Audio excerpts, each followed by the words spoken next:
एक गांव में रमा नाम की एक बहुत ही सुंदर लड़की रहती थी। रमा पड़ोस के ही गांव में रहने वाली श्याम से बहुत प्यार करती थी। वो दोनों अक्सर गांव के पास वाले जंगल में मिला करते थे। एक दिन रमा और श्याम जंगल में एक पेड़ के नीचे बैठे होते हैं। श्याम, हम कब तक ऐसे छुप छुप कर मिलते रहेंगे? तुमसे तो बात करना ही बेकार है, जब देखो हंसी मजाक। अरे ये जिंदगी है, पता है मेरे पिताजी मेरे लिए लड़का ढूंढ रहे हैं। क्या सच में? ये तो वाकई चिंता की बात है। मैं जल्दी ही पिताजी से बात करता हूँ। हाँ हाँ हाँ, कर लो, नहीं तो मेरे लिए तो बहुत ऑप्शन है। तुम्हारे लिए सिर्फ मैं ही हूँ।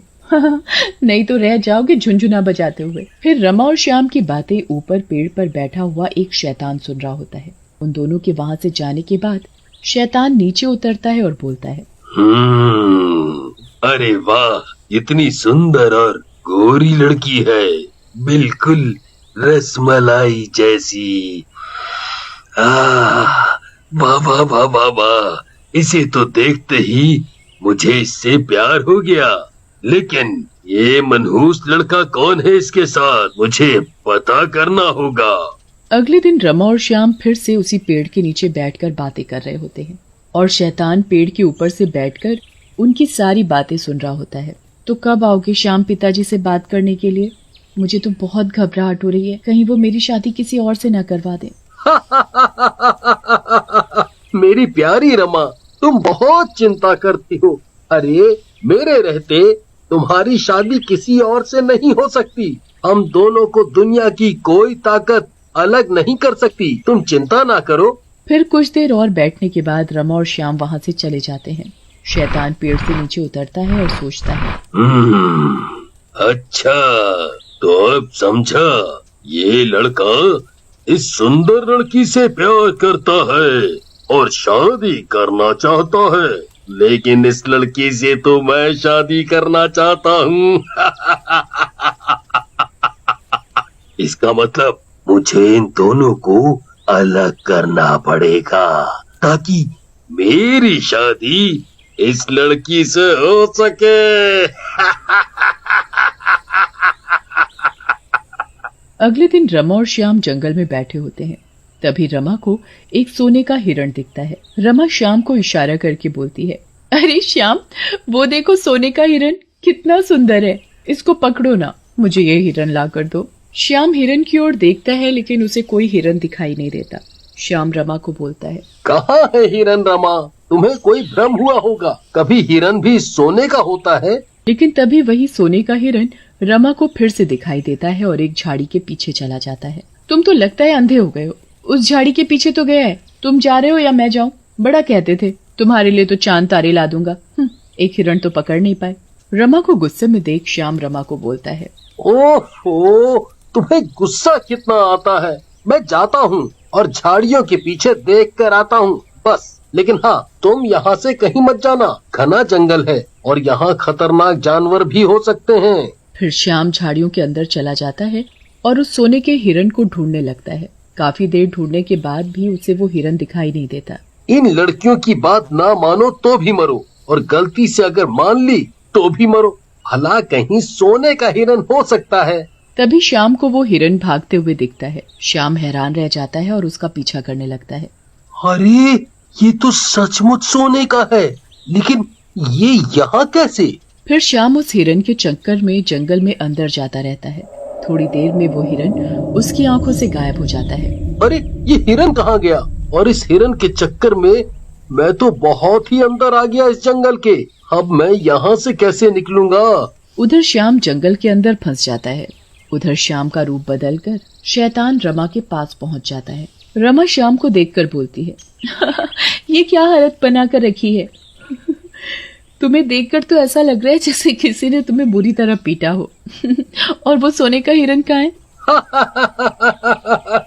तुम भी ना रमा, मजाक बहुत अच्छा कर लेती हो। अरे वो हिरण तो पता नहीं जंगल में कहाँ खो गया। बहुत ढूंढा पर मिला ही नहीं। कोई बात नहीं, तुमने मेरे लिए इतनी कोशिश की, वही काफी है। चलो अब घर चलते हैं। फिर रमा और श्याम घर की ओर चले जाते हैं। गांव के बाहर पहुंचने पर रमा श्याम से बोलती है, श्याम बस अब तुम यहाँ से चले जाओ, किसी ने हमें यहाँ देख लिया तो मेरे लिए बहुत मुश्किल हो जाएगी।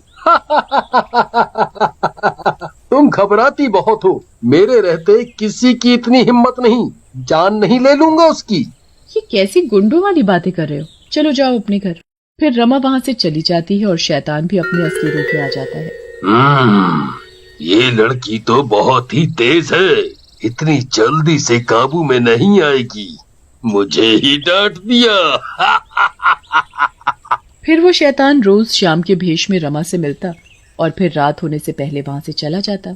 एक दिन रमा शाम से बोलती है, आज मैंने पिताजी से हम दोनों की शादी के लिए बात कर ली है, बस आज तुम आ जाना समय पर। फिर रमा के कहे अनुसार शैतान श्याम के वेश में रमा के घर चला जाता है। रमा के पिताजी रमा और श्याम रूपी शैतान की शादी कर देते हैं। उधर असली श्याम जंगल में भटकता रहता है और उसे जंगल से बाहर आने का कोई रास्ता ही नजर नहीं आता। वो एक चट्टान पर सर रखकर रोने लगता है। ये मैं कहाँ फंस गया? मैं यहाँ से कैसे निकलूं? पता नहीं मेरी रमा कैसी होगी, कहीं उसके पिताजी उसकी शादी कहीं और न कर दें। हे भगवान, मेरी मदद करो, मेरी मदद करो। श्याम चट्टान पर सर रखकर रो रहा होता है। तभी वो चट्टान टूटने लगती है और उसमें से एक परी निकलती है। ये सब देखकर श्याम डर जाता है।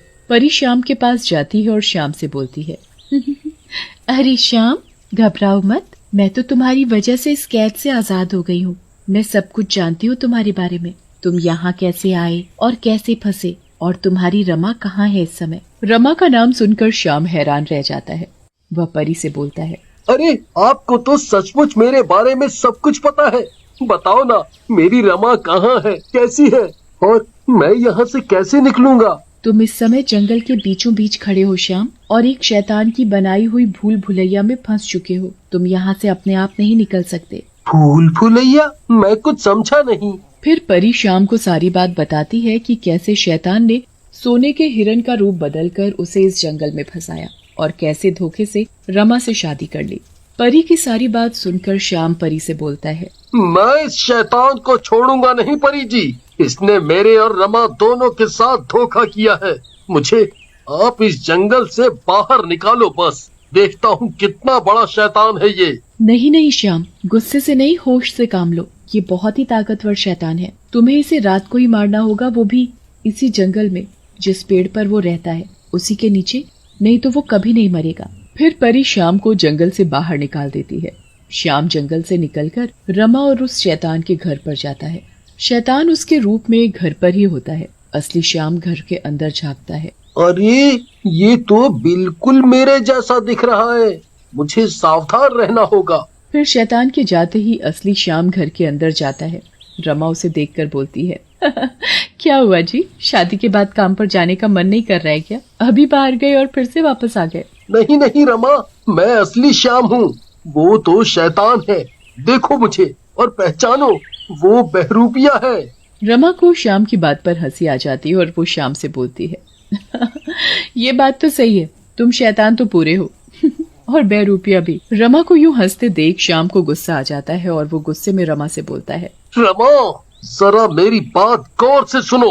मैं असली श्याम हूँ और वो शैतान है जो मेरा रूप बदलकर तुम्हारे साथ रह रहा है। फिर श्याम रमा को जंगल में हुई सारी बात बताता है, जिसे सुनकर रमा रोने लगती है। ये मेरे साथ क्या हो गया? इस शैतान ने धोखे से शादी कर ली, मैं इसे छोड़ूंगी नहीं। तुम चिंता मत करो, हम इसे इसके किए की सजा जरूर देंगे। तभी घर के दरवाजे पर दस्तक होती है।